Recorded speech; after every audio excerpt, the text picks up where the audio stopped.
Salvete Quirites y bienvenidos amigos del Mediterráneo. Hoy estamos fuera de la taberna, cosa que no es muy habitual con este frío que está cayendo en esta época del año. Estamos en los últimos días de las Saturnales, a punto de llegar a la celebración del Sol Invicto, y para ello nos hemos desplazado a un lugar muy especial de la urbe, situada en las faldas del Palatino, que se ve aquí el estrado del Circo Máximo.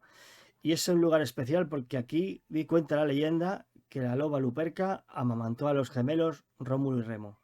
Nos vamos a remontar al 753 a.C., lo que los romanos conocen como el Ad Urbe Condita, antes de la fundación de la ciudad. Y para ello vamos a contar con la inestimable colaboración de uno de nuestros ya habituales colaboradores, por no decir que ya tiene las llaves de la taberna también, como es de menester en estos casos. Y mira, por aquí viene cruzando el Aventino y el Valle del Murcia, aquí lo vemos a lo lejos con su toga de milites, todavía está sirviendo en las legiones, signífer de la Legión Segunda Traiana Fortis, y va a venir a hablarnos un poquito de este momento. ¿Qué tal, Ángel? ¿Cómo estás? Pues Salvete, Quirites et Dominae. Pues sí, estoy, como dices tú, estoy de servicio, pero estoy de permiso. Me han dado permiso para ir a casa por la Saturnalia, que se lleva mucho.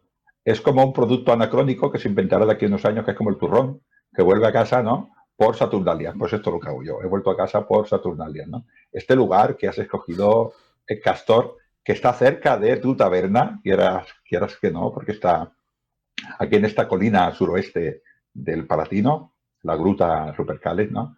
Es espectacular. Y yo siempre que veo el Ficus ruminalis, esta higuera, donde dicen que se paró la cesta, que cayó río abajo, ¿no? Desde Albalonga, y que allí pues la loba amamantó a Rómulo y Remo, yo me emociono porque evidentemente Siempre la el que llevo, no cree esta historia es que es un bárbaro. siempre la llevo conmigo. Ahí está, ¿no? La loba capitolina, ¿no?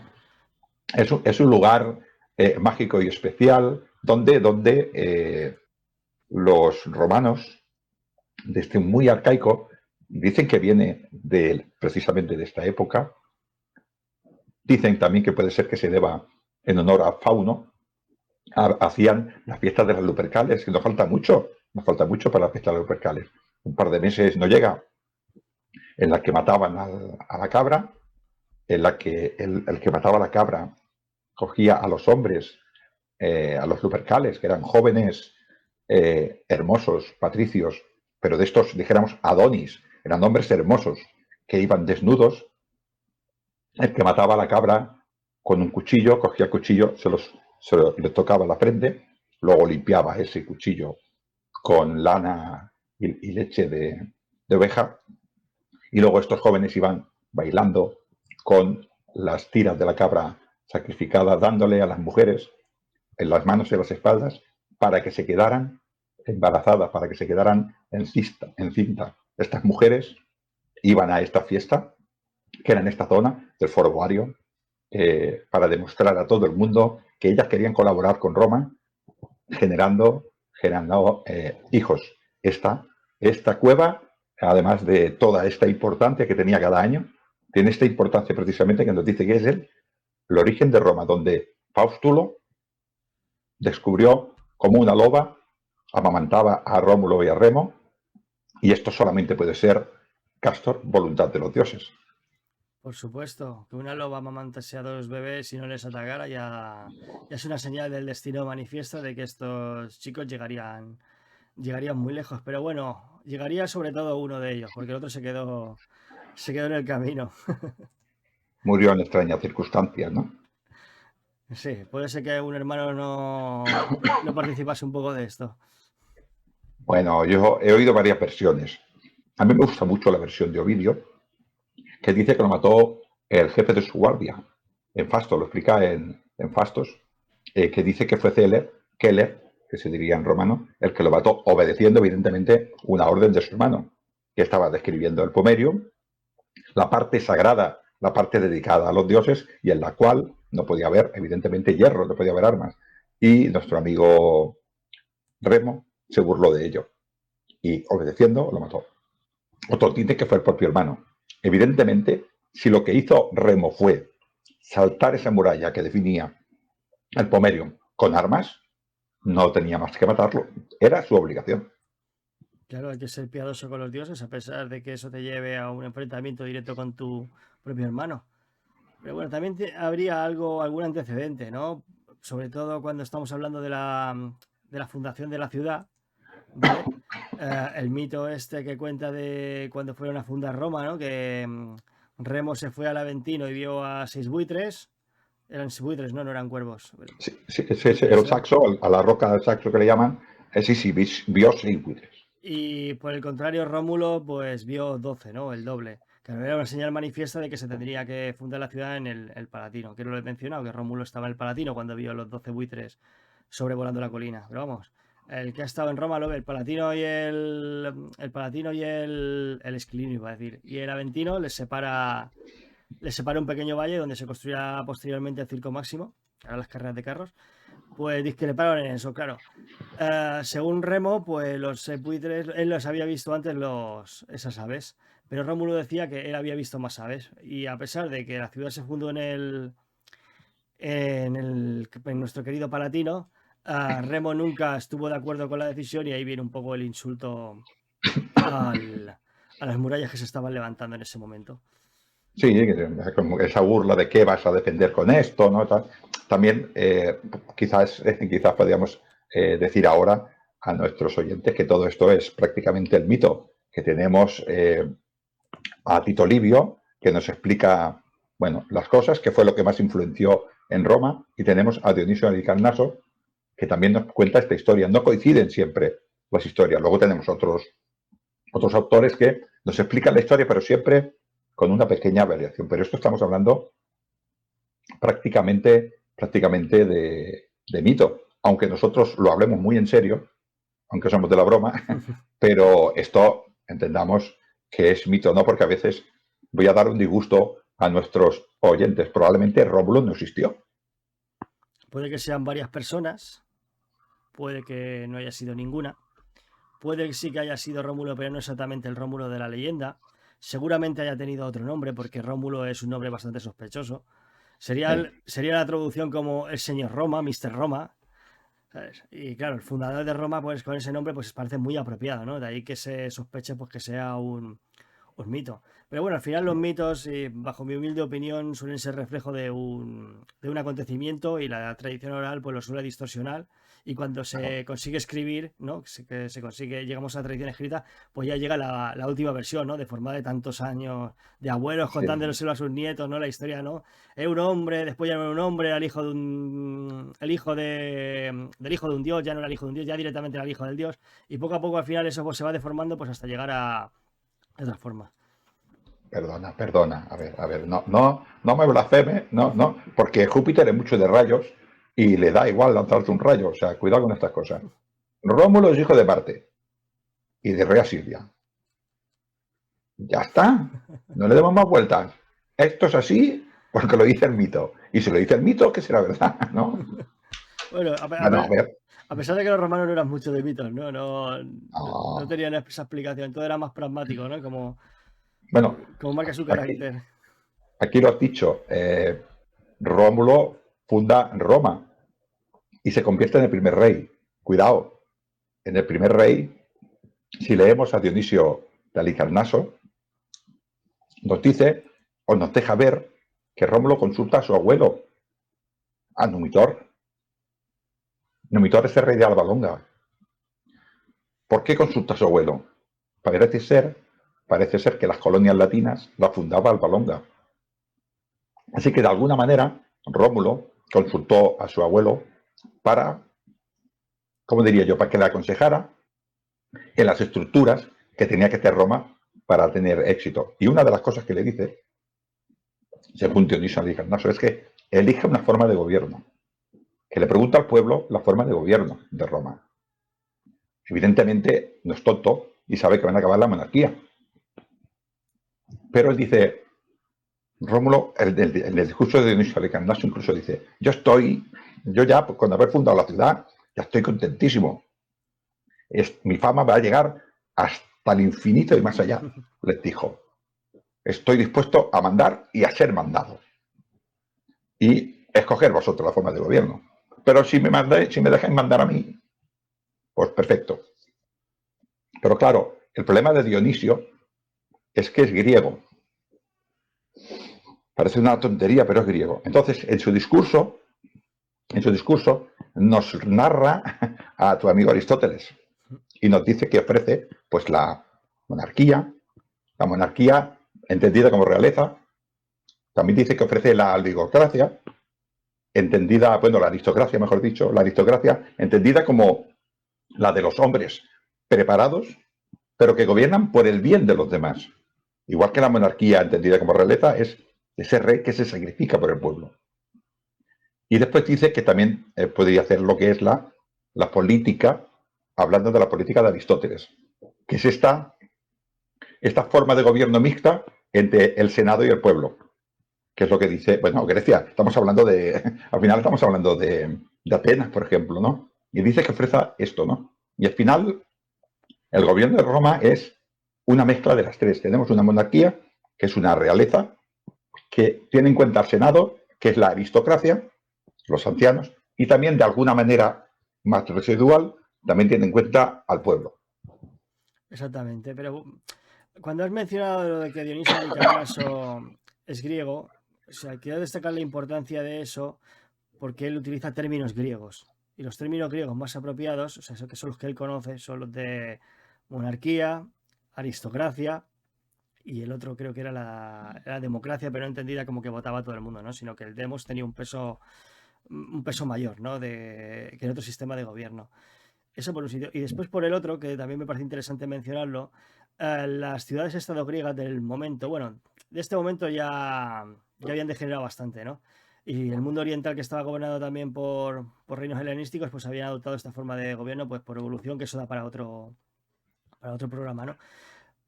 Pero el sistema que tenían de organizarse pues era ese. Había un consejo de ancianos que normalmente solían ser los principales de las familias nobles, ¿vale? Porque eran los que tenían más capital, como contribuían más al Estado, pues ellos les otorgaban mayor privilegio. Claro, eran los que más, si yo pongo más sobre la mesa, pues soy el que me llevo más parte. O sea, esa es la forma que tenían ellos de pensar.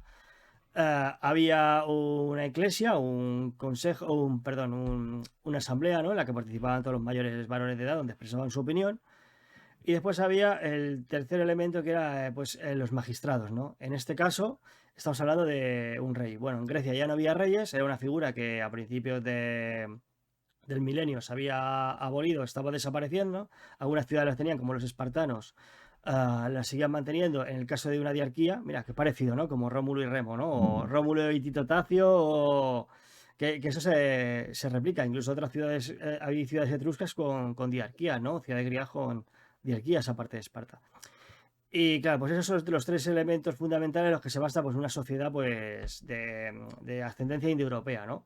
Repetimos, los magistrados, la asamblea y el consejo. Pues aquí lo vemos perfectamente que en Roma lo ocuparía el monarca, que no sería absoluto, que sería electivo, el consejo del Senado, Senex, que viene de Senex, anciano.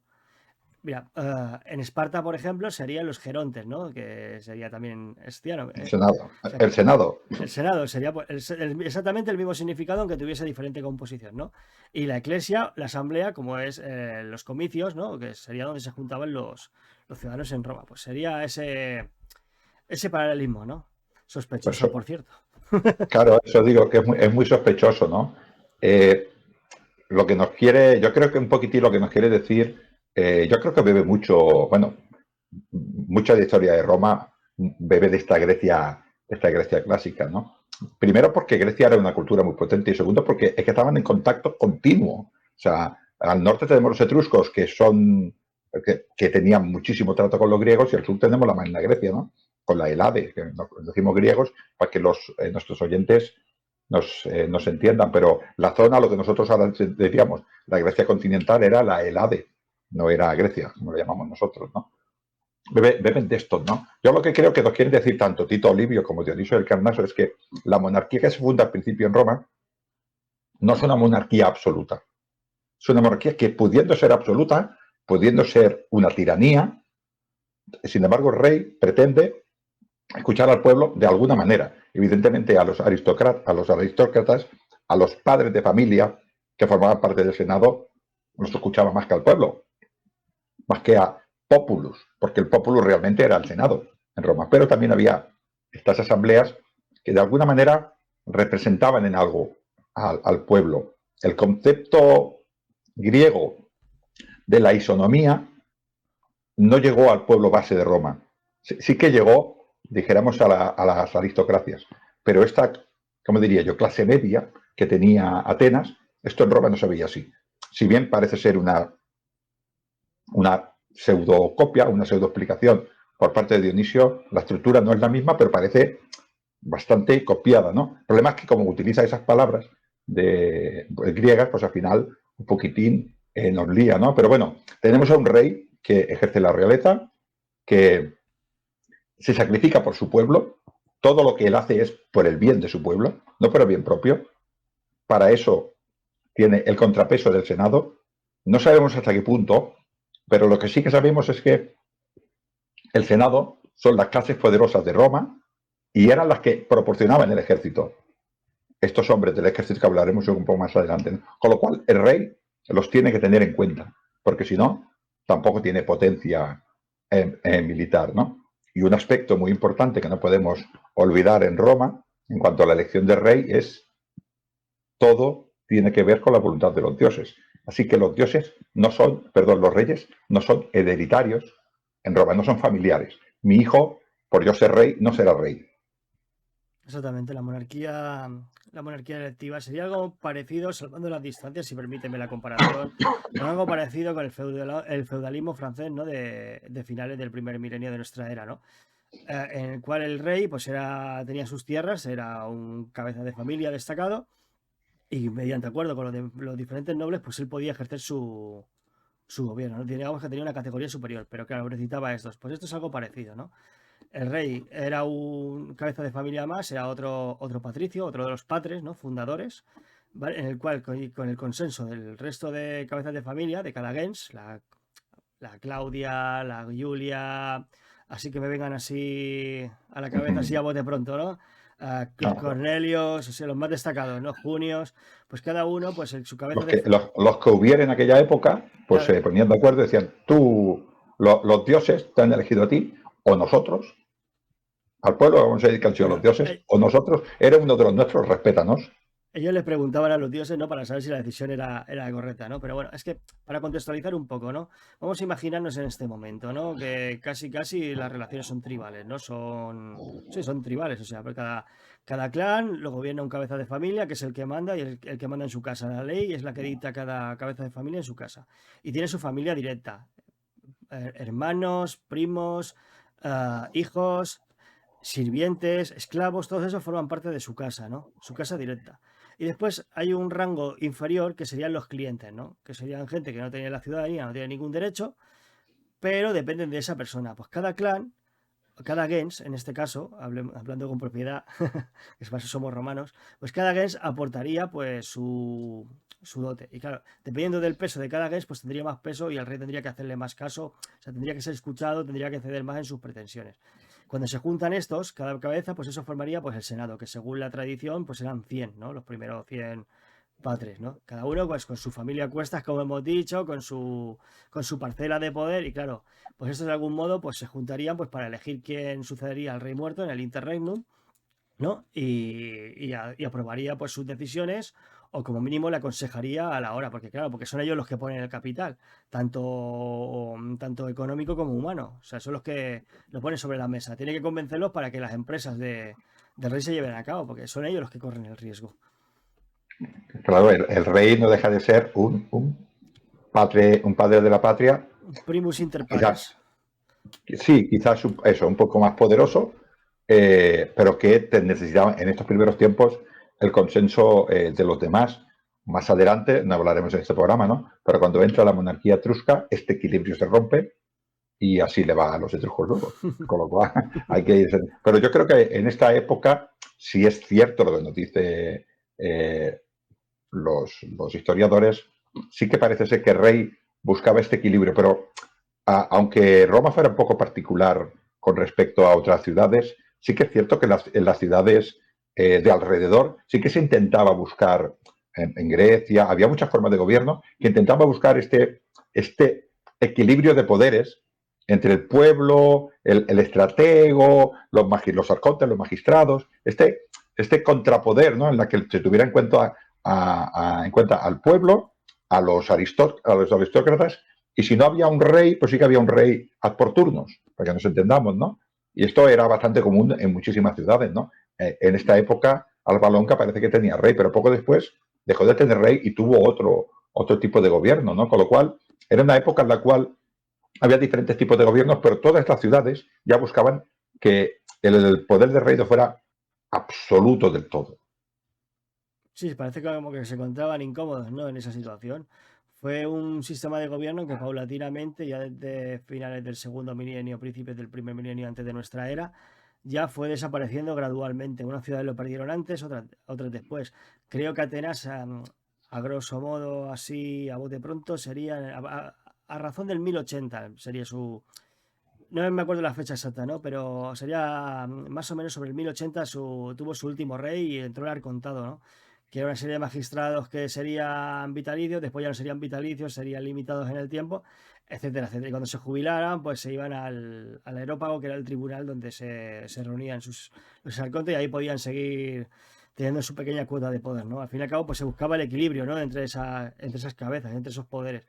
De manera que uno no ostentase más poder de la cuenta. Era como si se sintiesen incómodos, da la sensación. Y Roma, pues, estaba inmersa pues, en ese proceso, porque, a ver, el mundo no es un mundo aislado, ¿no? Todo está interconectado. Al final la gente comercia, con el comercio pues se intercambian personas y con esas personas se intercambian ideas, no solo bienes materiales.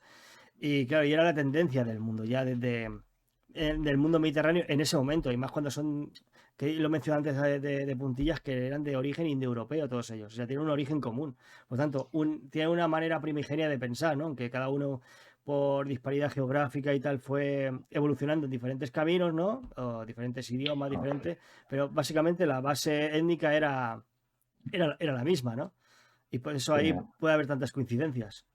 sí, sí. Además, diferenciarían también porque, claro, estamos hablando de la migración de un conjunto de personas, pero en esa zona viviría también gente, ¿no? Y estas culturas, de una manera o de otra, pues iban a convivir, se iban a mezclar, ¿no? Y al final, pues bueno, entra dentro de la lógica. Y en Roma, pues surgió así, ¿no? Yo quiero volver un poquitín a la importancia que hemos dicho de la religión en Roma. El rey en Roma no solamente era el jefe político y el jefe militar, sino que también era el sumum pontífice, era el representante de los dioses en la tierra.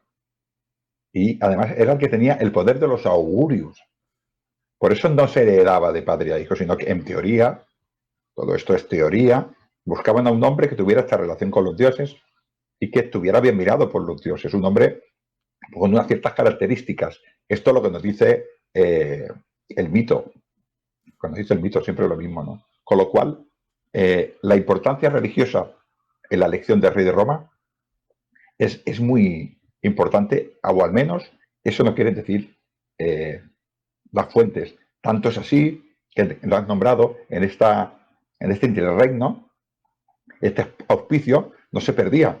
Pasaba a los miembros del Senado que cuando se elegía rey volvían esos auspicios al rey. A nosotros nos hace mucha gracia, auspicios, reyes, pero para ellos era lo más importante de la vida. O sea, la naturaleza se regía por el orden de los dioses. Y yo no podía hacer nada en contra de la voluntad de los dioses. Con lo cual tenía que consultar su voluntad. Y eso que lo hacía. Es que tenía el derecho a los auspicios.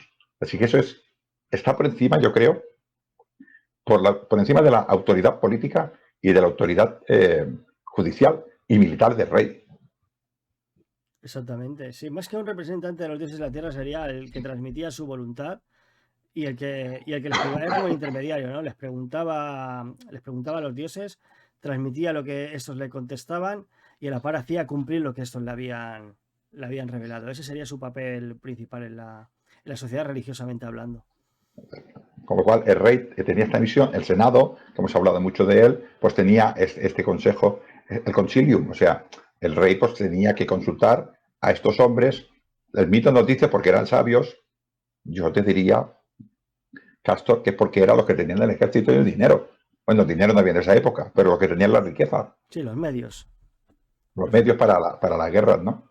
También el Senado se encargaba de, que eran los patricios, de salvaguardar el mos maiorum, las costumbres de los antiguos.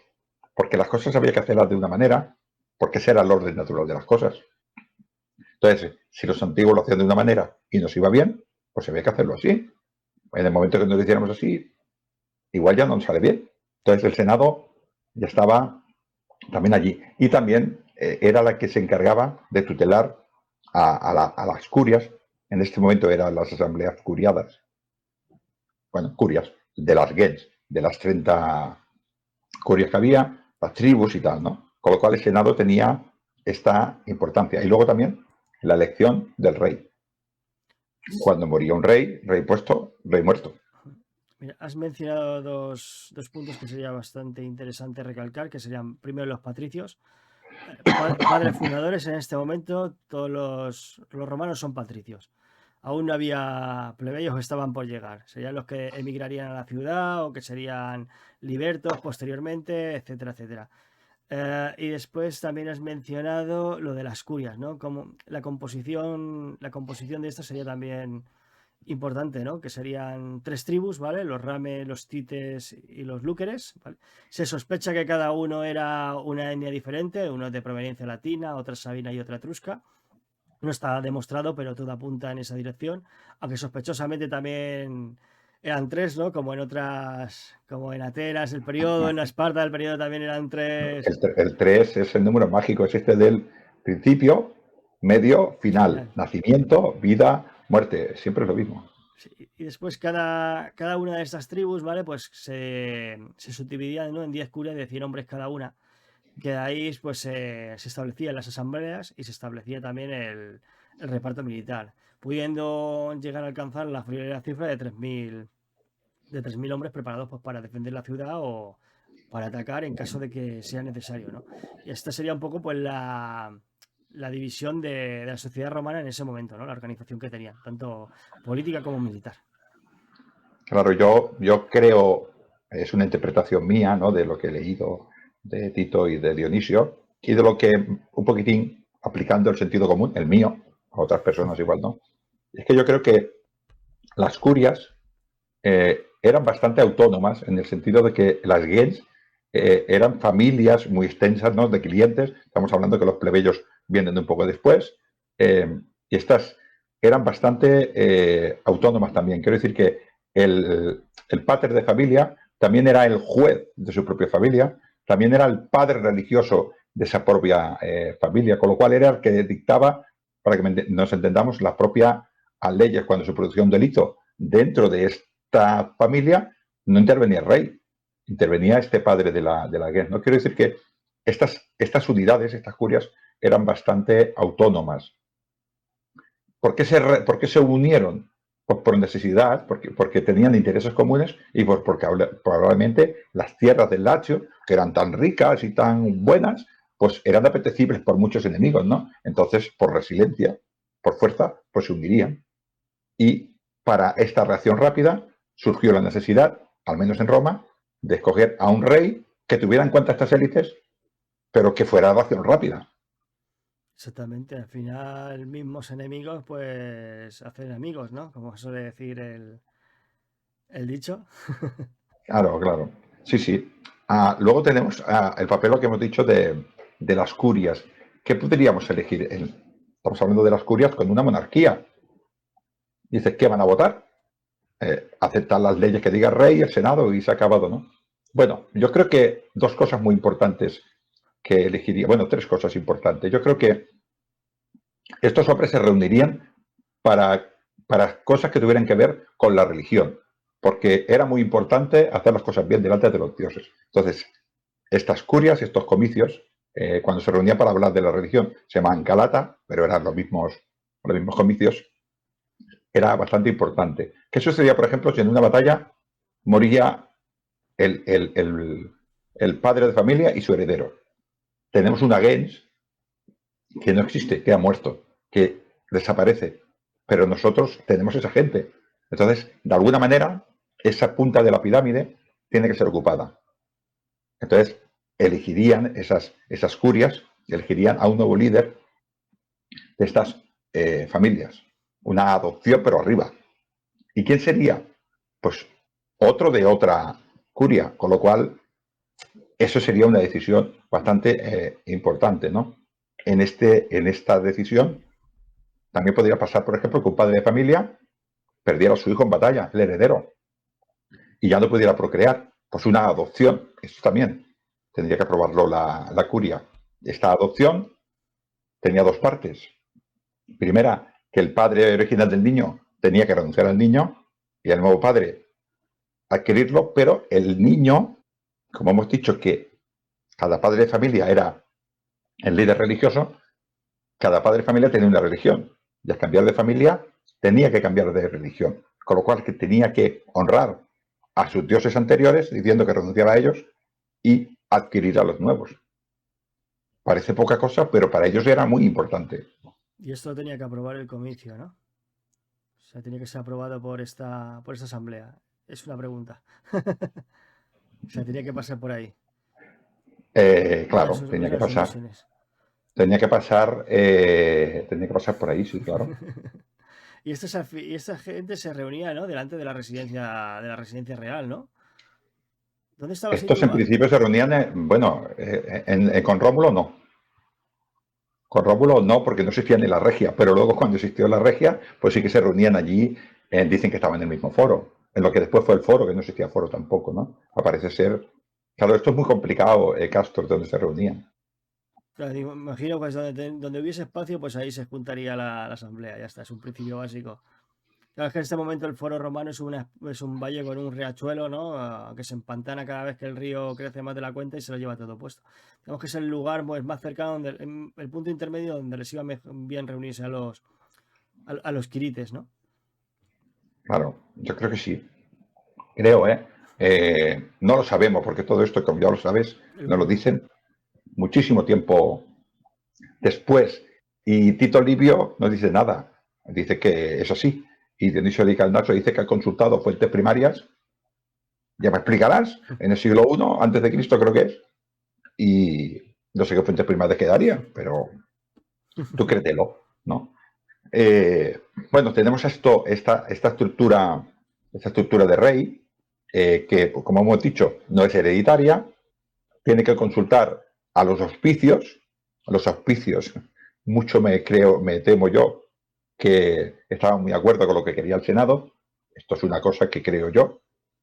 Entonces, cuando le presentaban a este hombre a las curias, ya estaba todo masticado. Porque estas curias no dejaban de ser clientes de estos padres de familia. Con lo cual, ¿qué me vas a contar? Y si votaban a mano alzada, pues si votabas lo contrario que tu señor, pues igual el Tíber bajaba lleno de un cliente menos. Que nunca ha pasado. Siendo generosos. En el mejor de los Claro, casos. No, y en el mejor de aparte, los casos. también es verdad que es importante explicar un poco lo que es el sistema de votación, ¿no? No es que ellos dijeran, ¿qué queréis hacer? No, no.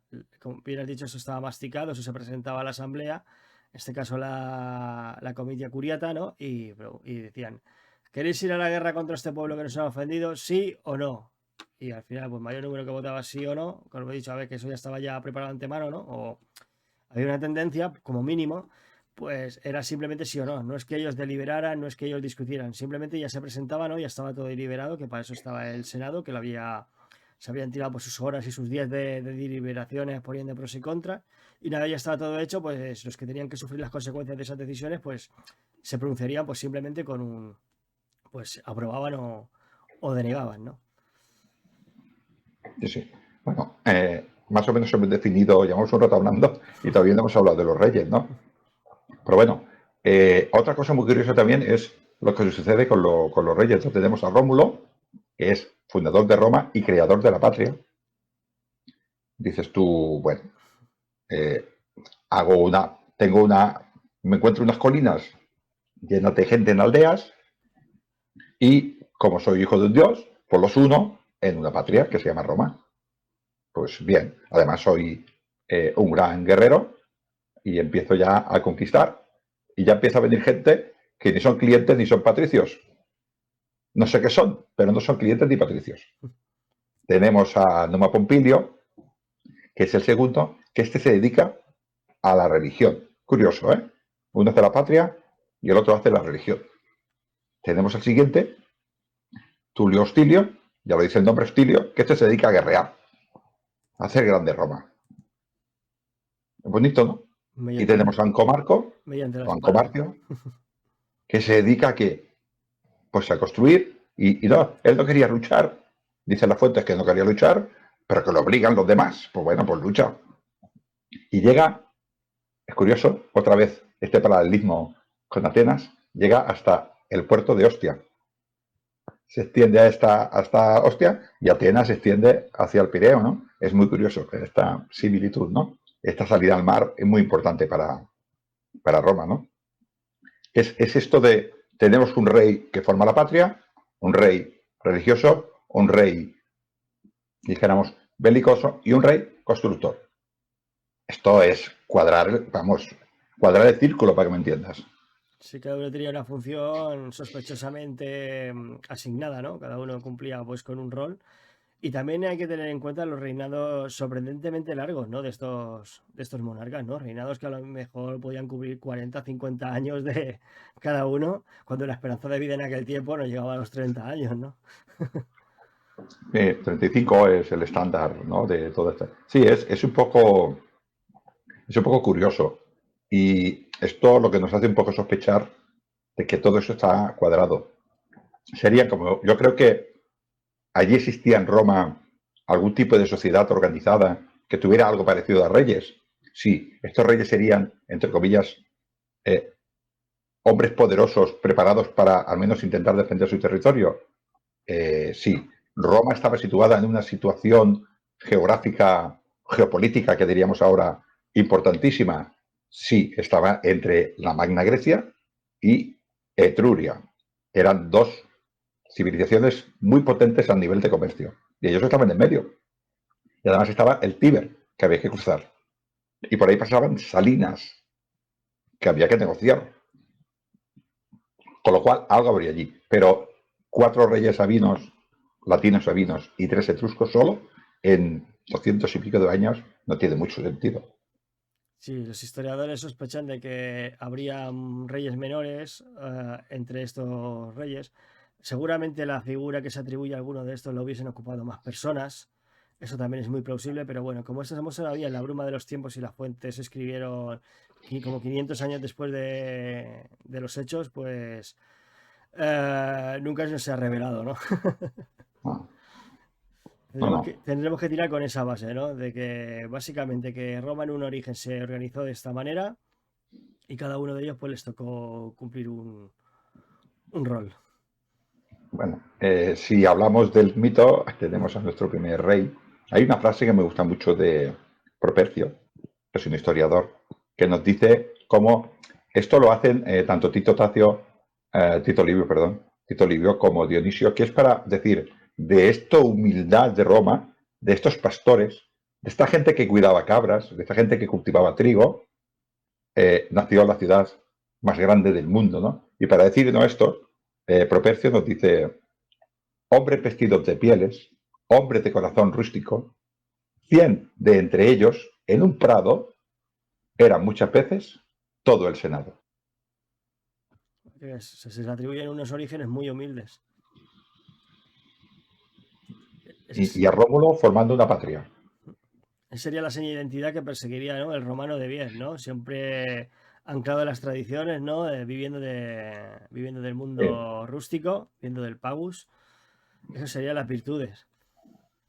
Nos dice Dionisio en el Calnaso que, bueno, tras el discurso que le quiere aconsejar a su abuelo, le dice: tú preséntate humildemente para que tu pueblo te elija como monarca. Y el pueblo pues lo eligió como monarca, ¿no? Entonces él dijo: esto hay que hacerlo grande. ¿Por qué? Porque la fuerza de la ciudad será el número de ciudadanos que tenga, si no. Y se ve que hizo películas, hizo proclamas expansivas de Roma. Venid aquí que yo no voy a preguntar. Eso nos lo dice el mismo Tito Livio. Nos dice que todo el que venga lo vamos a hacer romano, le vamos a dar un trocito de tierra, no vamos ni a preguntar. porque lo que queremos es gente. Y se ve que consiguió que fueran gente, pero fueron muchos hombres, porque las mujeres pues no se podían salir sin permiso del padre. Y tuvo el problema. Ya sabes cuál es el problema, ¿no? El rapto de las Sabinas. El rapto de las Sabinas, vuelvo a repetir, probablemente es falso, que es eso de que, bueno, pues invita a la fiesta, a las Sabinas, las guerras, ¿no? Y luego las Sabinas pues se ponen en medio del ejército y tal. Bueno, las personas que quieran mirar el mito del rapto de las Sabinas, está explicado en muchos sitios, ¿no? Pero yo voy a coger lo que creo que es importante en esta historia. Y lo que creo que es importante en esta historia es lo primero que he dicho de Rómulo, que es que venga todo el que quiera, que yo le voy a preguntar, y luego las Sabinas. A un ateniense, Castor, o a un espartano, o a uno de Coruntio, o a uno de Argos, o a uno de Siracusa, no se le ocurriría casarse con una mujer que no fuera de su ciudad.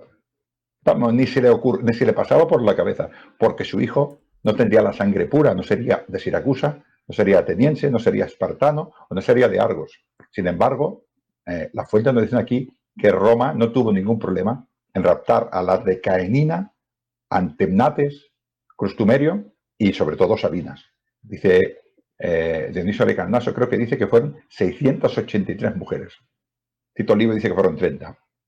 Yo para 30 no creo que se pongan 4 pueblos en guerra, pero tampoco sabemos el número.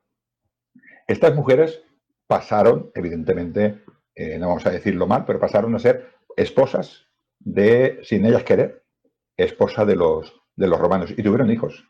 Con lo cual, los romanos, desde el origen, son, desde el buen sentido de la palabra, mestizos y no tuvieron ningún problema. Esto creo que es lo que nos dice el mito de la Sabina, porque aceptaron sangre de otros pueblos. Esto, vamos, no se le ocurría. ¿Qué otro pueblo lo hacía eso? Ninguno. A un griego eso, vamos, era anatema actuar de esta manera. Eso nos dice mucho de su civilización. También es una posible explicación al fenómeno que se produjo después, ¿no? Del reparto de la ciudadanía romana según su conveniencia, ¿no? Si interesaba conseguir más hombres para ir a la guerra o para cobrar más impuestos, por poner dos burdos ejemplos, ¿no? Pues podía otorgar a la ciudadanía romana una ciudad y, ala, ya tenéis los requisitos para poder formar parte de la milicia. Para adelante, ¿no? Y eso es lo que estuvo en el ADN de los romanos a lo largo de su historia, ¿no? Pero bueno, Esto es, posiblemente, perdóname, sea uno de estos episodios pues de saqueo, ¿no? Tan característicos, ¿no? De este periódico, ¿no? De guerras entre ciudades que disputaban por terrenos, ¿no? Para poder sobrevivir, ¿no? Donde saqueaban granjas, ganado y uno de esos tributos pues podrían ser pues mujeres que les vendría muy bien para la formación de la colonia, que ese punto me parece interesantísimo cuando lo has mencionado antes. El punto de, claro, en un puesto de avanzanilla de la ciudad de Albalonga, a orillas del Tíber, controlando ese punto que es un punto muy, muy estratégico. Y claro, para poblar esa colonia o gente que necesitaría gente, y esa gente, pues claro, no todo el mundo estaría dispuesto a vivir en un sitio tan expuesto y tan conflictivo. Y de alguna manera, pues eso se tendría que paliar, ¿no? Y seguramente el rato de las Sabinas, pues haría referencia a un episodio de eso. De hecho, ahora estoy acompañando esto que estamos hablando, estoy acompañando con una imagen donde se ve guerreros villanovieros, ¿no? Pues saqueando una aldea, ¿no? Y capturando mujeres, que sería mucho más acertado, ¿no? Que ese cuadro tan bonito y tan famoso donde sale Rómulo ratando Sabinas. bueno, de estos dos puntos, uno es el que has dicho, es importante ese que dices tú de que pues los romanos, primero, los romanos eran una colonia de Alba Longa. Esto nos dice tanto Tito Livio, que son las fuentes primarias del mito, las fuentes primarias del mito. Nos dicen eso, que era una colonia más de Alba Longa.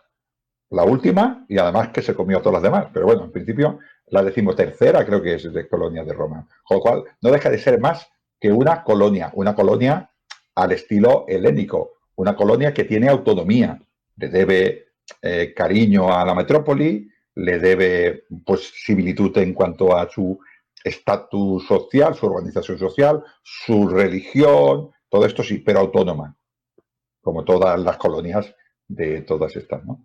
Y luego, una cosa importante también en el aspecto ese que has dicho, que sí, que evidentemente los romanos, los latinos, iban a otras ciudades atacaban y raptaban a estas mujeres. Pero el mito nos dice lo siguiente, no solamente, por ejemplo, el que venga, por ejemplo, decían que se iban al bosque de refugio, que eso estaba en el Capitolino, una pequeño valle que tiene el Capitolino. Es alto, pero está arriba, ¿no? Iba gente de todas partes, con lo cual habría gente de mal vivir y gente de bien vivir, o sea, gente que buscaba pues el sueño romano, para que nos entendamos, ¿no? Pero de todas clases, o sea, habría esclavos, delincuentes y gente de bien, habría gente de un poquitín de todo, ¿no? Pero Roma, cuando fue a la primera ciudad, que es Caenina, la destruye y a todos los hombres los lleva a Roma. Pero cuando va a la segunda ciudad, que es Antenates, y cuando va a Costrumerium, no destruye la ciudad. O sea, le gana en guerra.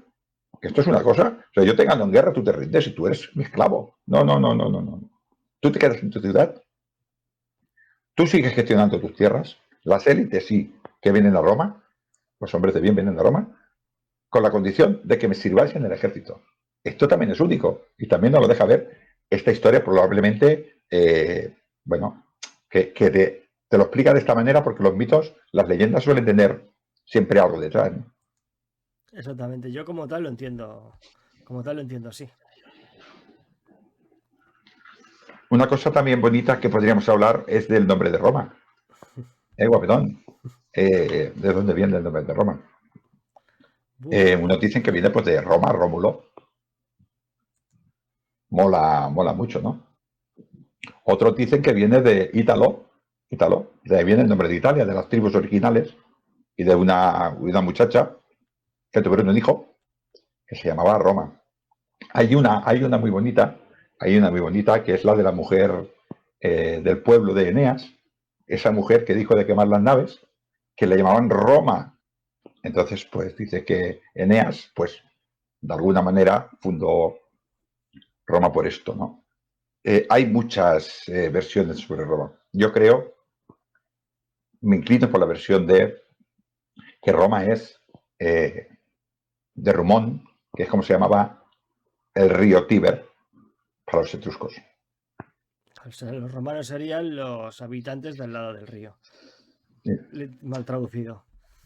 Hay otra muy bonita también que tiene que ver con los dioses, que es Ruma, que quería decir madre, y Rumina era aquella que la divinidad que protegía a los bebés, que coincide en el vocablo indoeuropeo, ¿no? Ruma, madre, de ahí Roma. Roma no deja de ser la madre de los romanos.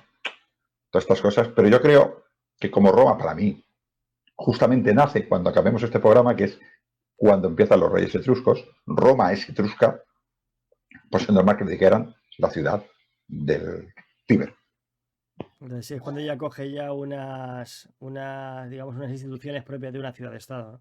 Hasta aquí se supone que son diferentes aldeas que se están uniendo bajo la autoridad de un monarca, diferentes, habitadas por diferentes padres de familia, ¿no? Como bien hemos dicho antes, que por un pacto común, pues, tienen empresas comunes, ¿no? Más que lo que es una ciudad-estado al uso, ¿no? Con sus murallas, con sus edificios públicos. Empezaría a tener los primeros, ¿no? Como el comitio que has mencionado antes, donde se juntarían todas las tribus, el senado, el lugar donde claro, porque necesitan los espacios físicos de reunión, ¿no? La casa del rey, los templos para honrar a los dioses, también cada población, por así decirlo, no me atrevo a decir aldea, ¿no? Porque no sabemos tampoco la entidad que tenían, ¿no? Hay varias teorías, hay unas que dicen que las diferentes aldeas de las primeras 7 colinas pues se unieron en sinecismo, otras dicen que del Palatino se extendió al resto. No se ha comprobado, pero bueno, son las dos más plausibles, ¿no? Y hasta ese punto, pues Roma está en ese estadio que todavía es bastante primitivo. Sí, sí, claro.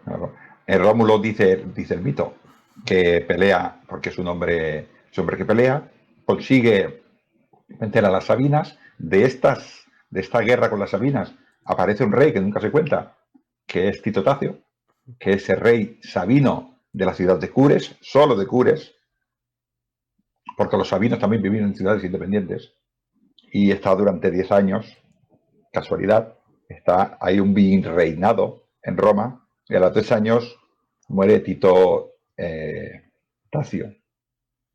Lo de Tito Tacio es muy curioso, porque se ve que muere porque ofende a los de Davinia, a los laurentinos, y Rómulo tampoco le declara la guerra.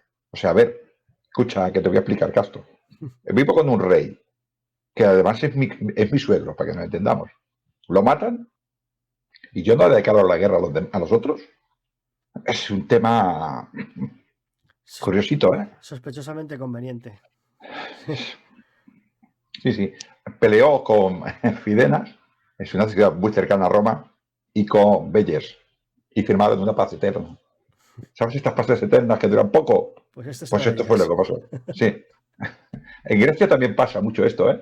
Que firman, ¿no? Y bueno, Rómulo parece ser que fortificó, volvemos otra vez a repetir lo mismo, ¿no? Un historiador te dice que fortifica el Palatino y luego el mismo historiador te cuenta una historia y dice, pero el Capitolino también estaba amurallado, del Esquilino dice que se perdió pero no te dice nada, o sea, como dices tú, tampoco sabes muy bien la estructura. Yo creo que por naturaleza pura, murallas en el Palatino, el Capitolino y alguna de las otras tendría que tener murallas defensivas porque era lógico. Ya no solo porque venía el enemigo, pues tú te tenías que defender. Pero yo no creo que fuera, como dices tú, un núcleo, sino que fueran diferentes núcleos que se unían para un propósito común, pero eran diferentes núcleos en diferentes colinas. La gente de bien vivía arriba y los que iban llegando, pues vivían más abajo. Y ya está, que eran más pobres. Esto es como siempre, ¿no? Es que si te fijas bien, hacen siempre la mención a muchas etnias diferentes, ¿no? Sobre todo en este caso la principal sería la sabina, aparte de la latina, ¿no? O sea, eso nos da a entender si, comparando con otros mitos parecidos, ¿no? O otras civilizaciones, ¿no? Como que lo que subyace debajo de eso, pues es eso, que se está produciendo como una especie de fenómeno de sincretismo, ¿no? Entre esos diferentes pueblos para formar uno solo. Yo es lo que quiero, bueno, quiero creer o lo que como esa es mi Oh, teoría, ¿no? Como yo lo creo. claro, Dionisio, creo que Dionisio, es que nos dice que entre las tropas, Dionisio dice que había que de 20.000 hombres en cada bando en la batalla de las Sabinas, ¿no? Pero bueno, seguramente no. Pero ahí no se hace referencia de Lucumón. Lucumón es el nombre de los reyes etruscos. O sea que en Literalmente, esa batalla ya se incorporan también etruscos en Roma. Y tenemos sabinos, tenemos etruscos y tenemos latinos. Y en este mestizaje con ciudades pues seguramente estos mercenarios etruscos vendrían con mujeres etruscas y vendrían pues mujeres de Cainina, mujeres de Costrumerio, mujeres de Antenates y mujeres de Cures. Lo que dices tú, un mestizaje a lo bueno, porque lo de Roma lo que quería era hombres, muchos hombres. Y cuanto más hombres tuviera, más armas tenía. más Y más capacidad. se podía defender a ella misma y dependerse de los demás. Más capacidad, más manos productivas, se podían defender mejor, etcétera, etcétera. Y también recordemos en este punto lo que hemos dicho al principio del programa de la sociedad romana, entre comillas, sociedad romana en este momento, que estaba dividida en tres tribus principales, cada una de un posible origen étnico. O sea que este patrón se repite tanto en el tiempo que es sospechoso. O sea que da a entender, o yo lo interpreto así, ¿no? Porque al final la historia antigua, sobre todo, es muy interpretativa, ¿no? Y yo lo interpreto así, ¿no? Que en ese momento se estaba produciendo ese fenómeno a raíz de diferentes etnias, que nosotros pensamos que no era como, yo qué sé, como un marciano, un terrícola, ¿no? Que eran, al fin y al cabo, unos vivían al lado de los otros y tenían muchos puntos en común, ¿no? Muchos tenían orígenes comunes y se entendían entre ellos, ¿no? Sí, bueno, más que etnias serían culturas. Yo creo que eran Exactamente. más bien culturas que más que etnias, ¿no? Eh, bueno, ¿qué es lo que se le atribuye a Rómulo? A Rómulo se le atribuyen todas estas cosas y que sería la quitas, la ciudadanía romana. El hecho de que esos hombres que venían de diferentes lugares, que venían de diferentes ciudades, consiguieron ser todos quirites, consiguieron ser todos romanos. O sea, creó lo que sería el concepto de ciudadano romano, de una ciudad. Yo ahora soy de la ciudad de Roma, que es diferente a todas las demás. Si yo tengo una entidad política, una entidad judicial, una entidad militar, incluso una entidad religiosa. Esto es, dijéramos, las bases que sienta Rómulo. Exactamente. Lo que pasó a Rómulo es que, claro, como es el hijo de un dios, pues ¿cómo va a acabar? Pues como un dios y las cosas como son. Dice que está mandando un discurso, viene una tormenta, un rayo y subió a los cielos. ¿Qué vamos a hacer? Entonces todos aquellos, todos los de abajo dijeron, madre mía, qué suerte tenemos. Es el hijo de un dios. Diosito mío, proteja mi prole. Lógico, que le vamos a pedir a los dioses. Y se ve que, yo te lo voy a contar así, el mito no lo explica de otra manera, pero yo lo voy a explicar para que la gente lo vea empático. El hombre llegó allí a los cielos con su padre Marte y le dijo, papá, papá, que mi pueblo es muy bueno, hay que hacer algo con él porque es tan fiel a mí que me está pidiendo que proteja a su prole. Entonces se ve que Marte habló con su padre, que era Júpiter, y entonces dijo, papá, papá, o sea, Marte a Júpiter le dijo, papá, papá, ¿qué hacemos con los romanos? Y Júpiter le pilló de bueno y dijo, pues que conquisten el mundo. Esto fue lo que pasó, Así, más o menos, a grosso modo. a grosso modo. Entonces dicen que bajó Rómulo a la Tierra y se encontró, ¿sabes? En un camino, entre el camino entre Alba Longa y Roma, se encontró con un hombre que se llamaba Próculo Julio. ¡Qué casualidad! Vaya. Ya tenemos a un Julio allí. Entonces le dijo, chaval, porque era joven, chaval, dile a los romanos que se preparen para el arte de la guerra, que vamos a conquistar el mundo. Que no se olviden de esto, ¿eh? Y el hombre llegó allí, Próculo Julio, y dijo, que yo soy de Alba Longa, la ciudad fundada por Eneas, y yo no digo mentiras. Se me ha parecido este tío y vamos a conquistar el mundo. Y así fue. Olvidaos de comercio, olvidaos de arte y letras y empezad a afilar aquí las espadas que nos tenemos que nos vamos de conquista, ¿no? Pues sí, pero Roma no tenía rey. Y aquí en este momento Rómulo ya era Quirino, todavía no. Pues, bueno, esta es muy buena pregunta. Yo creo que lo hacen Quirino después. Sí, ¿no? Porque ahí viene, Pero Quirite viene de Quirino, ¿no? Los hijos de Quirino, ¿no? Quirito viene de Quirino, viene de Cures, viene de la lanza que utilizaban para luchar. No sabemos de qué viene Quirite. Pero es como se diferenciaban los romanos, eso sí lo sabemos.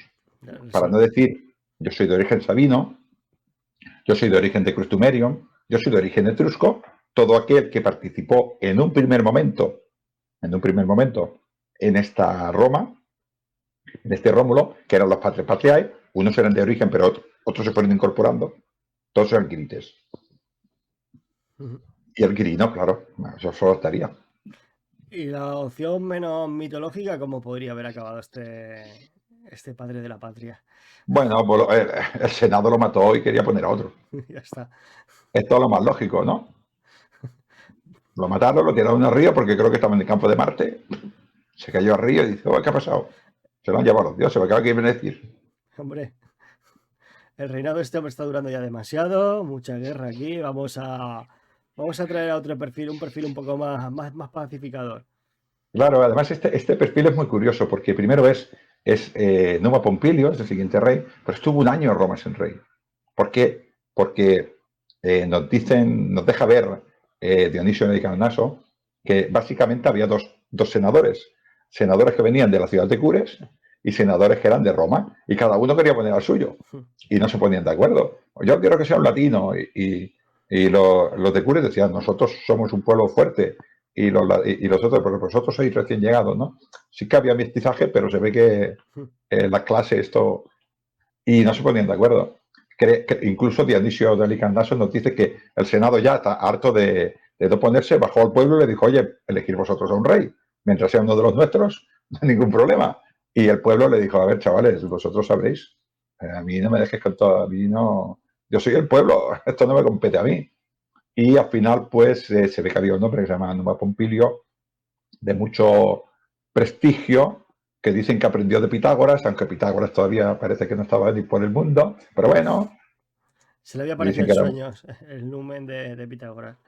Pues sería esto, y lo eligieron. El hombre era un ciudadano de Cures, y dicen que era muy sabio, y que era un hombre muy religioso, y que el hombre quería pues dedicarse a eso, a la religión de querer ser Roma. Que le apretaron tanto, creo que es Dionisio que nos dice que lo declararon rey sin estar en Roma. El Senado ya dijo, tú vas a ser el rey, y el otro estaba en cura y dice, tío, que yo no quiero ser rey. Y le tocó ser rey. ¿Cuánto duró este periodo entre rey y rey? Creo que duró un año, ¿no? Un año. Interregnum, ¿no? Este periodo entre reyes, leí la palabra. La comisión esta de 10 senadores, ¿no? Cada uno Pero por una curia. Vamos a decir una cosa, fue casualidad, pero fíjate tú, Rómulo, según nos dice Dionisio de Carnaso, raptó a la sabina Ersilia para ser su mujer. Ersilia era hija de Tito Tacio. Numa Pompilio se casó con Tacia, hija también de Tito Tacio. O sea que Rómulo y Numa Pompilio eran cuñados. O sea que tampoco, a ver si me entiendes. Sí, otra de esas casualidades tan casuales, ¿no? Bueno, eran cuñados por casualidad. Con lo cual, bueno, la cosa es que este hombre se hizo rey y nos dicen las fuentes que lo primero que hizo fue acabar un poquitín con el ejército. Dijo, si me atacan, pues yo atacaré. Había una parte del ejército de Roma, como en todas las ciudades, ¿no? Dijéramos que era de levas, pero había otra parte del ejército, que en el caso de Roma eran los celeres, que estos estaban siempre al servicio del rey. En principio Rómulo dicen que eran unos 300. Pues estos celeres, este dijo, fuera. El hombre parece ser que tenía tanto prestigio en la zona que las ciudades dijeron, Roma no nos va a atacar porque este hombre es religioso. Y le permitieron un gobierno bastante bueno. Cuando tú tienes guerra, creces O sea, como es lógico. tuvo mucha estabilidad, digamos, ¿no? Ya solo con su figura ya pudo mantener la paz en esta región. Sí, sí. Luego dicen que tuvo un amante del séquito de Venus, una tal Egeria, que le fue dictando, para que veas que todo tiene que ver con la voluntad de los dioses, le fue dictando cómo organizar a toda la religión romana. Claro, si Noma Pompilio, un hombre sabio, tiene una relación con Egeria, que es una ninfa que está en contacto con los dioses, pues lo que dice, te lo dicen los dioses. ¿Cómo no vas a hacer caso? Tienes que hacer caso. Ahora, Entonces lo que hizo fue organizar Roma. ahora me ha recordado, perdóname, esta relación con la ninfa. ¿Dónde estaba el lugar físico donde se supone que tenía esos encuentros? ¿Puede ser que sea cerca de la Puerta Capena? Creo que era así, la Puerta Capena. Sí, bueno, para que no Era sepa, para allá. Una de digamos, estas fuentes. digamos que sería pues la parte curva del Circo Máximo. O sea, sería por ahí. Si el que va a visitar, pues está el punto señalizado. Sí, Sí, como anécdota está alrededor bien. del celio, alrededor del celio. Hmm. Está bien marcar estas pequeñas anécdotas porque cuando uno va a Roma, pues se puede vincular con los lugares, ¿no? Con estas leyendas, que es lo bonito de esto. Bueno, intentó un poquitín racionalizar la religión y organizarla. Rómulo era un hombre religioso, pero era religioso en el aspecto de obedecer a los dioses, pero no en el aspecto de organizar la religión, ¿no? Este, pues, hizo todo un sistema de sacrificios incruentos, pues había que no matar animales, sino que, pues, ofrecer trigo, ofrecer incienso. También dice que fue el creador de los flamines, de los sacerdotes. Dice que creó 15, entre ellos los más importantes eran el Flamen Dialis, el Flamen Martialis y el Flamen Quirinalis. Si nos fijamos, tenemos a Dialis, a Júpiter, el padre de la luz del día, tenemos a Flamen Martialis, Marte, y tenemos a Quirino. Esta es la triada de esta época. Todavía no tenemos a Juno y a Minerva. Eso sería por influencia griega. Eso sería por influencia etrusca, pero no lo voy a decir. Etrusca, ¿no? Bueno, los etruscos me imagino que lo cogerían de los griegos. Bueno, Posiblemente, por como has dicho influencia. tú, son pueblos indoeuropeos. Que tuvieran un dios que representara al padre de la luz, todos los pueblos, pues parece razonable. Que tuvieran una diosa que representaba a la madre, que representaba a la matrona. Para los griegos Juno es otra cosa, pero para los romanos es otra cosa. Pero para los romanos Juno se parece mucho a Uri, que era la mujer de Tinia, que era el de los etruscos. Y después tenemos a Minerva, que se pronuncia, bueno, etrusco no lo sé pronunciar. Faltan vocales, yo lo siento mucho. O sea, que tuvieran una diosa que tuviera que ver con la inteligencia, con el comercio y con todas estas artes, pues también parece razonable. Porque son,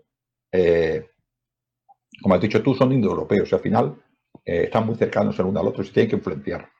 Entonces, Es que de hecho, saliéndome un poco del guión, creo que Zeus en griego se diría Días. Y Júpiter claro, sería el Dies Pater, ¿no? El padre de la luz, ¿no? La claro, tradición. Y ahí derivaría el vocablo Ius Pater, Júpiter. el padre del día, el padre de la luz. Claro, fue diálisis, sí, sí. Ujú. Bueno, hizo a los flamines, que eran los que se dedicaban al culto. También hizo a los pontífices. Los pontífices eran estas personas que velaban porque los rituales se hicieran bien. porque como cada persona tenía una religión propia, cada persona, no cada padre de familia, cada familia tenía una religión propia, aún así, los ritos había que hacerlos de una manera determinada. Las vestales también las creó, no es que no hubiera vestales, pero creó el Colegio de las Vestales en Roma, en el Foro, y es muy importante el tema de las vestales y del fuego. ¿Eh? No existía el foro todavía.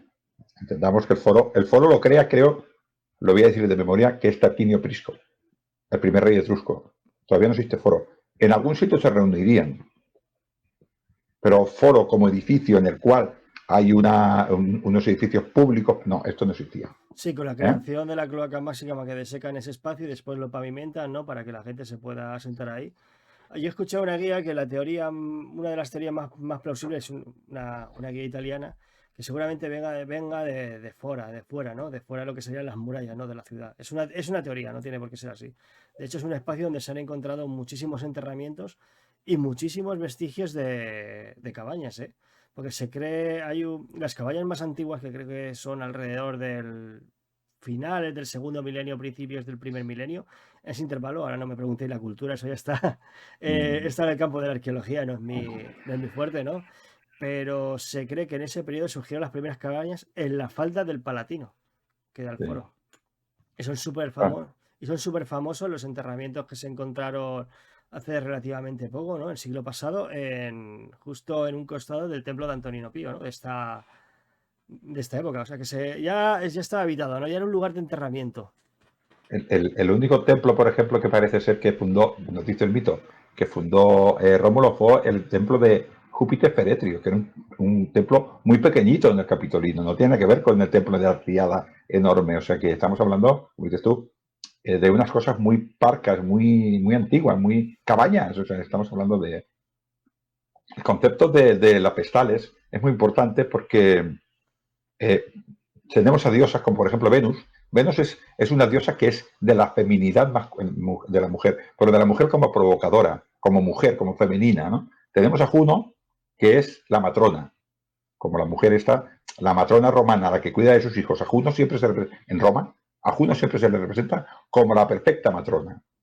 No enseña nada a Juno. Juno es una diosa, una matrona. Pero tenemos a Vesta, que Vesta también tiene que ver con la mujer, pero con ese concepto de la calidez del hogar. La mujer como el fuego del hogar, como protectora del hogar, como esa madre que cohesiona el hogar. Esto es Venus. Ay, perdón, esto es Vesta. Y Vesta lo funda, Numa Pompilio lo funda, lo organiza Numa Pompilio para decir precisamente esto que te estoy diciendo. Roma es la casa de todos los romanos. Esta es la importancia de Vesta, pero como hogar, como calidez, como todos, ¿sabes? En estas tribus primigenias que se encendía un fuego y todo se ponía alrededor del fuego, eso era Vesta para los romanos. Y esto era importante, o sea, la mujer, por ejemplo, también tenía la diosa Diana, que tenía que ver con los ciclos reproductivos y con los ciclos biológicos de la mujer. O sea, cada diosa tiene que ver con un aspecto de la mujer, pero el que hace a la mujer como nexo de un hogar es en este caso Vesta. Y no era tonto Numa Pompilio. Con lo cual es muy importante la diosa Vesta para los romanos, y las Virgen Vestales duraron mucho tiempo y eran muy respetadas. Fueron una de las instituciones más respetadas por todos, porque significaba precisamente que Roma era el hogar de todos los romanos. ¿Y dónde se puso? Seguramente Numa Pompilio, todo esto es mito, ¿no? Pero al final representa, al final estaban en el foro, que es el centro político, el centro espiritual de Roma. Allí es donde estaba, ¿no? Y por eso es tan importante Vesta, y no era tonto, Numa Pompilio tampoco, ¿no? Hizo también a los salíos. Los salíos eran sacerdotes que tenían que ver con el culto a Marte. Y quizás vamos a hacer rápido porque es muy importante lo de la historia de los Anquila, ¿no? Cuando se hizo este pacto, se ve que se apareció otra vez Júpiter, te lo voy a otra vez decir, se le apareció Júpiter a nuestro amigo Numa Pompilio y le dijo, conserva este escudo, que mientras conserves este escudo Roma será invencible. Entonces le entregó un escudo del propio Marte, binimulano, ese que tiene forma de 8. Y entonces dicen que Numa Pompilio contrató a un artesano que hizo 11 copias iguales. Entonces había 12 escudos y nadie sabe cuál era el bueno. Pues estos escudos eran los que hacían los salíos. ¿Y qué básicamente qué hacían los salíos? Los salíos eran lo que interpretaban el inicio de la temporada de guerra y lo que hacían era despedir al viejo Marte y pues acoger al nuevo Marte, que era la nueva temporada de guerra. Nos entendamos, ¿no? También fundó, por ejemplo, a otros, hizo más los Arbales, podemos estar hablando, ¿no? Pero bueno, antes de acabar con él, ¿no? De pasar a otro, también hizo los Ceciales, que es muy importante lo de los Ceciales, porque la guerra, este Numa Pompilio, tenía que ser justa y pía. Los romanos no podían declarar la guerra porque sí. Los romanos tenían que declarar la guerra porque no les quedaba más remedio. Y además de que no le quedaba más remedio, que siempre le hicieron así, Castor, los romanos nunca empezaron una guerra sin No. motivo. Podían atraerse la ira de los dioses, tenía que ser un Bellum Justum. Y ahí entraban en juego los oficiales, ¿no? Que hacían el ritual este de lanzar, si iban a la frontera del país enemigo, ¿no? Y lanzaban un venablo, ¿no? Como declaración de guerra, ¿no? Formal, y se hacía todo eso de esa forma tan ritual, característica de la religión romana. Otra vez de los tres, lanzo la lanza, voy al pueblo, se lo digo a uno, voy a la ciudad. Siempre el tres es muy bonito, ¿no? Bueno, pues era esta manera de declarar la guerra, ¿no? Y luego también organizó el calendario, dice que fue el que añadió, antes eran meses lunares, añadió enero y febrero, enero por el mes de I1, por Juno, el rey de los principios, y febrero que tenía que ver con todo este culto a lo muerto, a lo oscuro, ¿vale? Es esa época en la que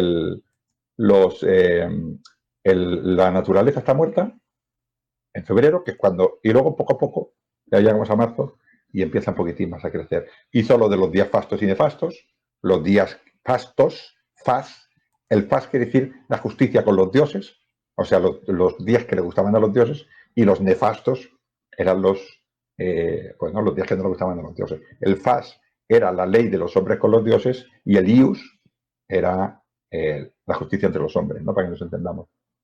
Y por último, pasamos al siguiente, también hizo la división del pueblo, con lo cual aquí Castor ya estamos viendo que hay otro tipo de ciudadanos. Ya no tenemos esos ciudadanos campesinos, sino que tenemos artesanos, porque empezó a construir, nosotros hemos hablado de esto, de los colegia.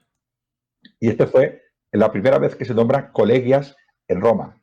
Nos dice orfebre, nos dice músicos, pero ya estamos hablando que tenemos artesanías, tenemos a gente que ya os dedica al ganado y al campo, y eso probablemente son plebeyos que se incorporan a la ciudadanía romana en desigualdad de condiciones sociales.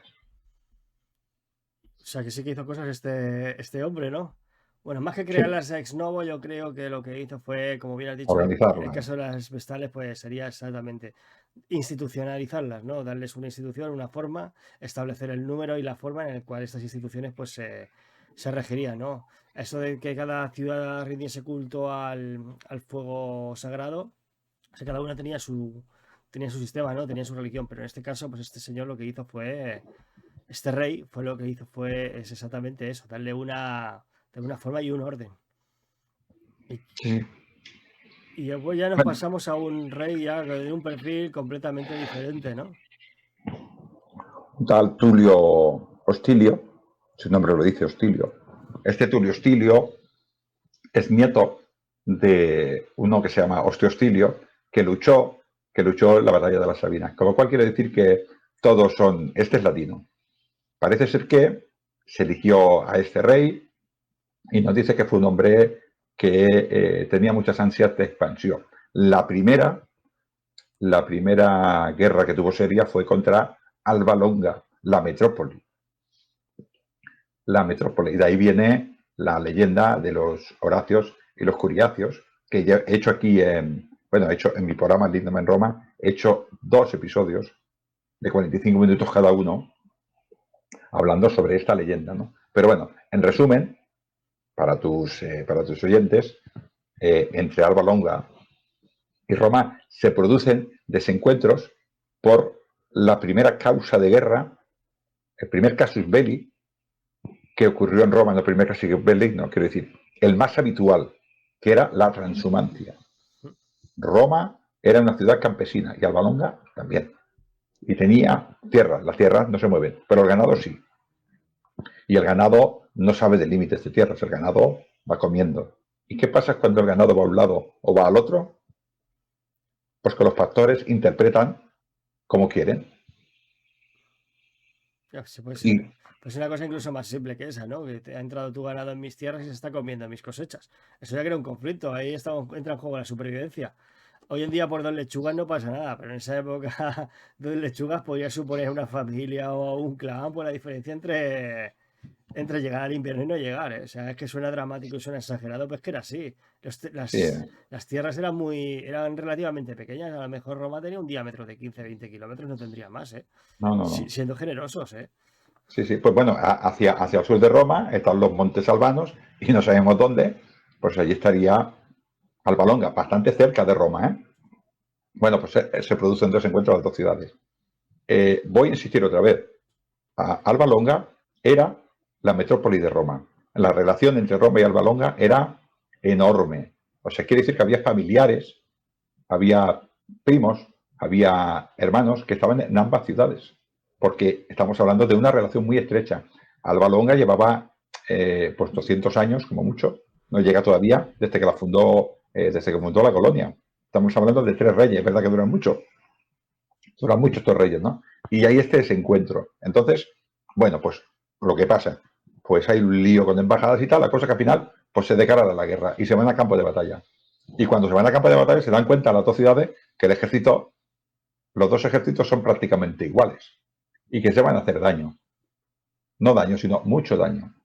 Y como se van a hacer daño, las ciudades que juraron la paz eterna con Rómulo, que eran Fidenas y Bellas, dijeron, anda, estos se van a hacer daño, preparémonos para la guerra porque al vencedor, que va a perder muchos hombres, entre los dos les vamos a ganar. Y este era el panorama que se presentaba con los dos ahí en el campo de batalla. ¿Qué pasa al final? Bueno, pues que se produce un relevo en Alba Longa por un rey, pues total, que al final hay un tal Meteo Fulcecio y Tulio Hostilio se ponen a hablar y dicen, nos vamos a meter en un lío. Uno de los dos va a perder, como somos iguales, nos vamos a hacer mucho daño y Belles y el otro nos van a cascar. ¿Qué hacemos? Y dice Tulio Hostilio, pues, ¿qué podemos hacer? De las dos ciudades hacer un pueblo. Muy romano, o sea, lo había hecho Rómulo perfectamente. Y Meteo Fufecio dice, me parece muy bien, pero mandamos nosotros, que somos la metrópoli. Somos más chulos, a nosotros nos fundó Eneas, es la dinastía Silvia, hizo toda la dinastía Silvia, digo, bueno, aquí somos la repera. Y el otro le dijo, me parece que no. No, esto yo no me lo creo. Así que lo tenemos crudo, ¿qué hacemos? Y al final, bueno, pues llegaron, hay un debate sobre pues que los de Alba Longa somos puros, lo que hablábamos antes, ¿no? Somos puros, tenemos la sangre, no sé qué, y vosotros sois mestizos. Soy Y la el otro purria, dice, todavía incluso más soberbia, ¿no? Soy la purria, lo que nadie quiere cada ciudad lo habéis recogido vosotros. Así eh, que nos y el toca. teoría, el teoría dice, todo lo que tú quieras, pero el ejército es como el tuyo. Mi ejército es como el tuyo, o lo que tú quieras. Si quieres, nos damos de hostias. Y al final llegaron a un acuerdo y dijeron, pues vamos a hacer un combate singular. Y de aquí viene la leyenda de los Horacios y los Curiacios. 3 romanos, los Horacios, y 3 Curiacios, que eran primos, porque sus madres eran en este caso las dos eran de Cures. Una de estas mujeres de Cures se casó con un romano, que era el padre de familia de los Horacios. Y los 3 primos, que además Dionisio de Candaso nos dice que los 6 dormían en los brazos de ambas madres, o sea que eran más que primos, eran hermanos, pues se enfrentan por Roma. Y no solo se enfrentan por Roma, sino que se matan entre ellos, ¿no? Al final queda un Horacio, y ese Horacio, pues, bueno, como ha ganado un Horacio, Alba Longa pues tiene que ir con Roma. Y así, al principio, viene esto, ¿no? ¿Qué ha pasado? Pues que al principio se firmó una paz, los de Alba Longa siguen a Alba Longa, pero tienen que seguir esto tan bueno de Roma, ¿sabes? Que firmamos una paz, pero tú tienes que seguir mi política internacional. Cuando yo vaya a la guerra, te voy a mandar soldados. Pues, ¿qué pasa? Pues va por Belles y a por Fidenas. Y dice, vamos a dar caña.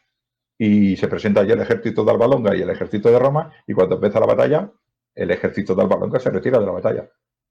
Los traiciona a los romanos. Y Roma, pues, gana la batalla solo.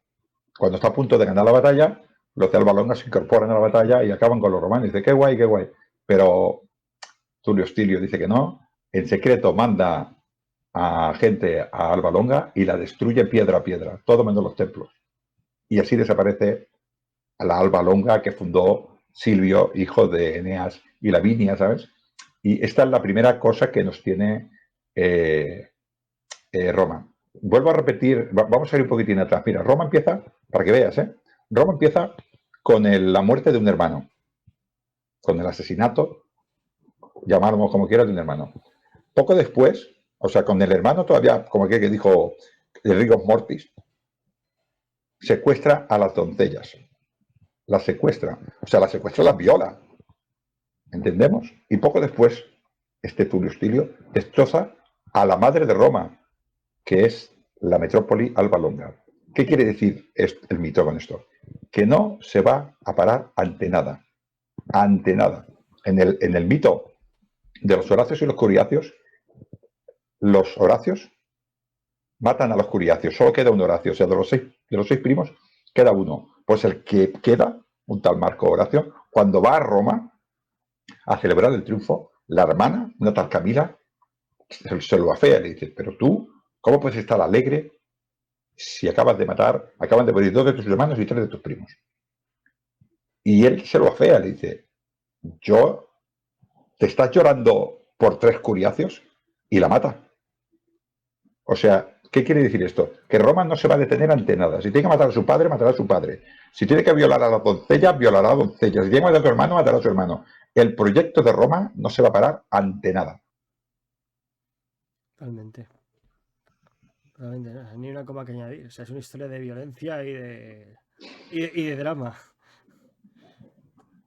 Una vez que destroza Alba Longa, todos los ciudadanos de Alba Longa van a Roma. Y aquí es muy curioso porque hay muchas familias como Quintilios, familias como Servilios y como los Julios, nos dice a Dionisio del Canaso, que se incorporan a Roma como senadores, como estos senadores del mismo nivel. No les quita las tierras, pero sí destroza Alba Longa y los hace vivir en Roma. Esto hace Tulio Hostilio. Tulio Hostilio sigue guerreando con Sabinos y sigue guerreando, bueno, pues gana muchísimas batallas, pero le pasa una cosa. Cuando destruyó, esto lo interpreto yo, para que la gente, que me entienda, que lo explico un poco de broma, para que la gente vea, ¿no? Que es, Se como pille soy con. escritor, pues me invento hago una trama. Sí, lo importante es Parece que se ser coja que, el concepto, perdona. Lo importante es más que sí, nada coger el concepto, ¿no? Entenderlo. cuando destruyó Alba Longa, se lo cargó todo menos los templos. Pero poquito a poquito, sus ansias de guerra le hicieron olvidar la religión. Entonces, pues, al olvidar la religión, ¿qué hicieron los dioses? La ira de Orum. Y castigaron a Roma con unas pestes muy grandes. Murió mucha gente. Entonces el rey se dio cuenta y dijo, me he equivocado. Hizo un rito de expiación, pero con tan poca gracia que se equivocó en el rito. Entonces Júpiter dijo, te has pasado, tío.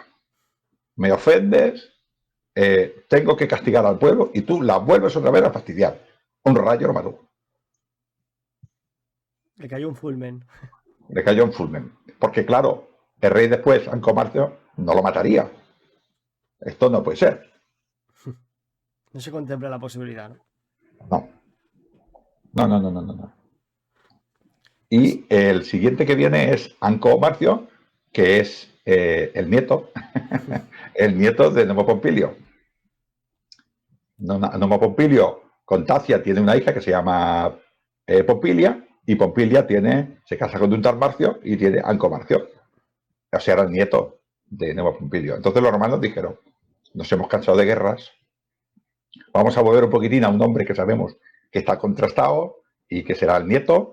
Ellos tenían muy claro que la sangre, las virtudes de los hombres se traspasaba a través de la sangre del padre, con lo cual este hombre tenía las virtudes pues de su abuelo.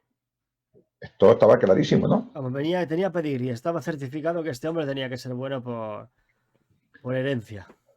Este intentó respetar a los dioses intentó hacer una Roma un poco más pacífica. Nos dice Tito Livio que el hombre no quería luchar, pero lo obligaron. Pues él luchó, pero no quería. A ver si me entiendes. Es un hombre pacífico que quería construir, pero él no quería. Cosas que tienen los romanos, que nunca hacen guerra sin querer. Pero bueno, luchó contra latinos, contra sabinos, contra todo el mundo que fue. Pero se le atribuyen varias cosas que son muy, muy importantes, ¿no? Sí que es cierto que respetó mucho la religión. Una de las cosas que hizo fue respetar al 100% los de los oficiales. No declaró ninguna guerra sin que los oficiales, sin que los fequiales y el pater patriatus, el líder de los oficiales, declararan la guerra de una manera correcta. Primero les ofrecía a que había ofendido a Roma la opción de rectificar. Pero hay que recordar que la religión romana era muy ritualista. Requería de las palabras concretas, el ritual concreto, y no se podía salir ni una coma. Eso, salirse de ese guión preestablecido, por así decirlo, por la tradición, conllevaba la nulidad del, digamos, del acto, ¿no? De la ceremonia, y en el peor de los casos podía incluso traer la ira de los dioses. Sí, sí, sí, sí. Sí, sí. Además, o sea, en este sentido, hizo muchas guerras, aunque él no, aunque nos dicen las fuentes que él no quería. Conquistó ciudades como Politorio, Picana y una muy importante que es Medulia. Medulia es el origen de Camilo. Lo que decimos, conquista una ciudad y aparte de esa población la hacen ciudadanos romanos. Tanto Rómulo como Numa Pompilio, como el mismo Hostilio y como el mismo Comarco, cuando cogían enemigos y los llevaban a Roma, les daban tierras del Ager Regio, de Roma, dijéramos. Con lo cual, incorporaba ciudadanos y les daba tierras. O sea, no era conquista por matar al enemigo. O sea, esto parece ser que nos lo dice, esto es lo que nos dice el mito, ¿vale? Que Roma atacaba otras ciudades, pero procuraba siempre parte de esa élite traerla atrás. Es una cosa muy sencilla. Si yo tengo a Medulia, por ejemplo, o a Colatina, que luego lo haría otro rey más adelante, si yo dejo la ciudad, el territorio está vertebrado. No me tengo que preocupar de vertebrar el territorio porque ya está vertebrado. ¿Qué tengo que hacer? Convencer a las élites que tienen que ser romanas. Y como las élites son romanas, todos sus clientes también servirán a Roma. Es una posición, yo creo que es inteligente. Totalmente.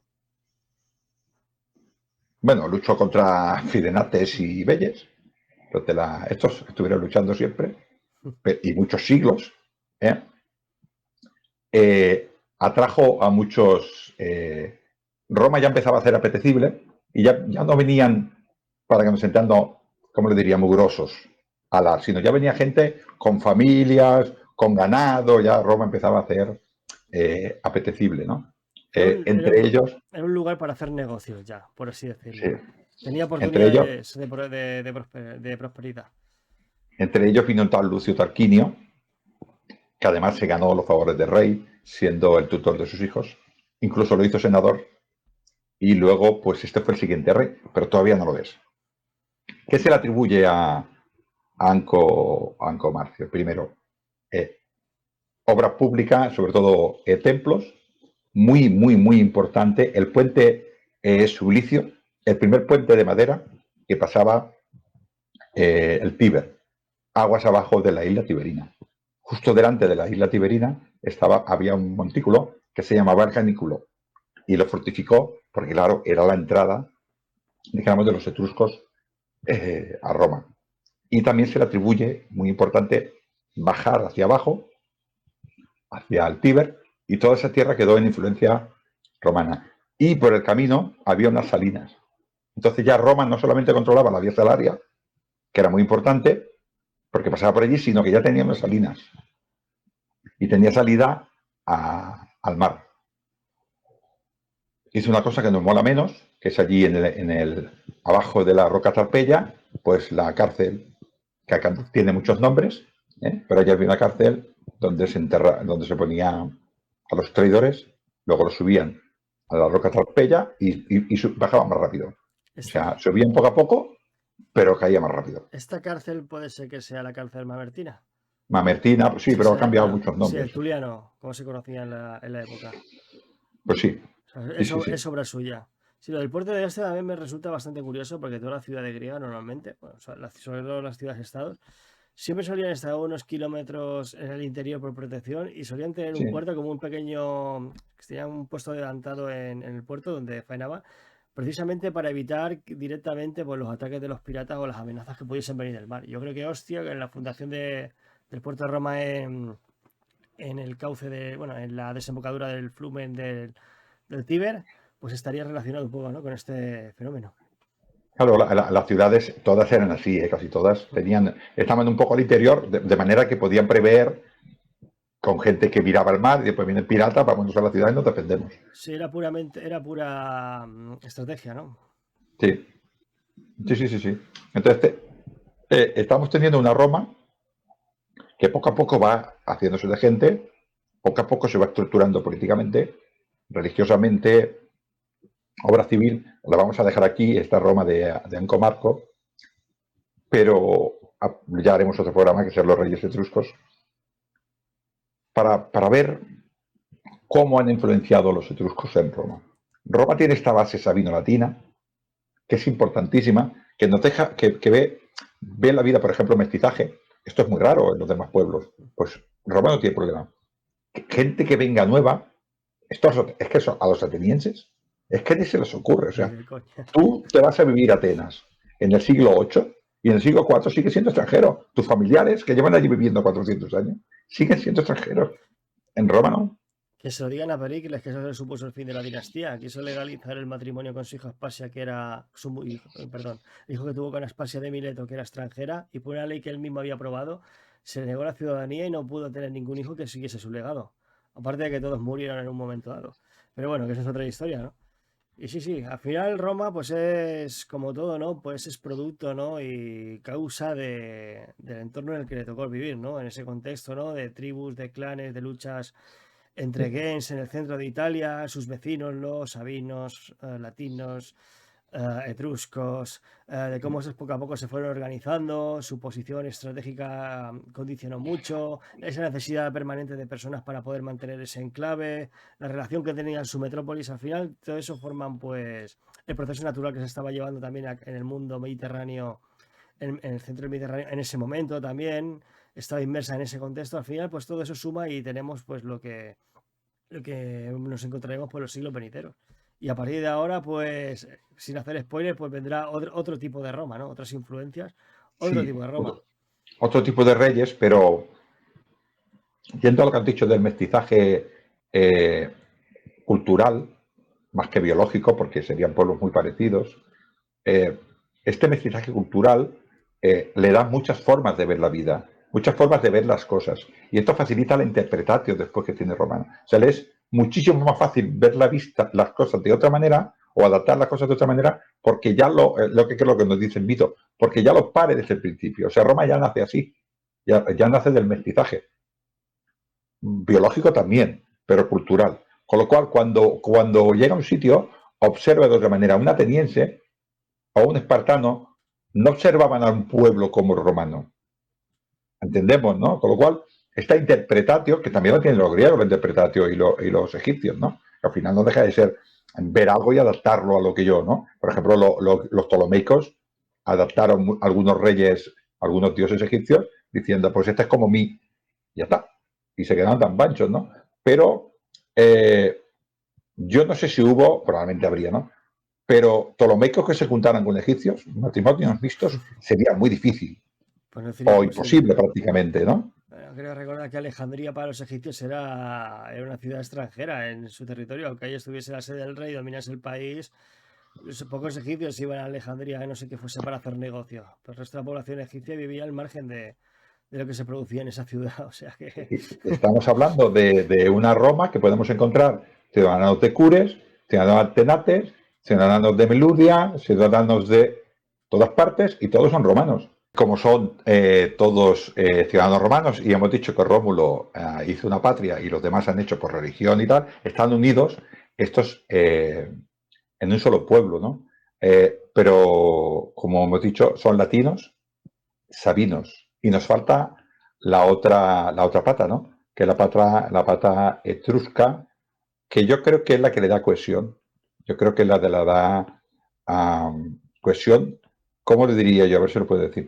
A Roma como ya una entidad política y social. O sea, Roma ya es Roma. A partir de estos reyes, Roma ya es Roma. Anteriormente era un grupo de, como has dicho tú, no sabes muy bien, de 2, 3, 4, 5 aldeas potentes, con mucha gente, porque se ha ido incorporando mucha gente, pero yo no creo que tuvieran todavía eso de decir, somos romanos, somos quirites, pero no somos Atenas, no somos, ¿sabes? No somos Siracusa, no somos ni tan siquiera Belle, somos... Y Sí, a partir de aquí ya... cada uno barrería pues, para su gens o para su origen, ¿no? Bueno, el origen hemos visto que no era un impedimento, pero que en una instancia, en el punto de fricción, pues siempre se buscaría la diferencia y sería esa, ¿no? Pero cada uno, digamos, que barrería para casa en este momento. Pero es a partir de este momento cuando ya, pues vemos, si tuviésemos que ver físicamente la ciudad, pues ya estaría dotada de todos aquellos elementos que la definen como una ciudad-estado al uso, ¿no? Con unas instituciones políticas, religiosas, esas estructuras físicas, que también es muy importante, ¿no? Y eso pues se encargaría de darle pues, los reyes de la dinastía. Los reyes etruscos, Exactamente, etrusca. mucha de la simbología, Líctores, Silla Curul, el Palidamentum, La, el diame- águila, todas estas la cosas, el, diadema. el triunfo, no el triunfo, porque ya había triunfo, pero el triunfo, ese triunfo magnífico que tienen los romanos de entrar, esto es puramente etrusco. Pero es etrusco, pero Roma no era una ciudad etrusca más.